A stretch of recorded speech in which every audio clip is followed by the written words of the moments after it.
শুভ সকাল বন্ধুরা। 2025 সালটা আমার খুবই খারাপ গিয়েছে। তো ওই সময় কিছু আমার কাছের মানুষ আমার সাথে খুবই খারাপ করেছে।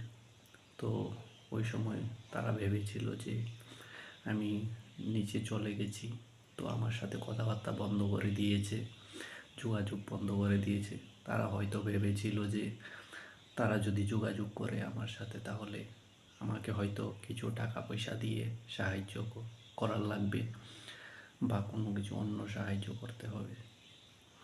একটা কথাই তাদেরকে বলবো যে সময় কারোর জন্য থেমে থাকে না।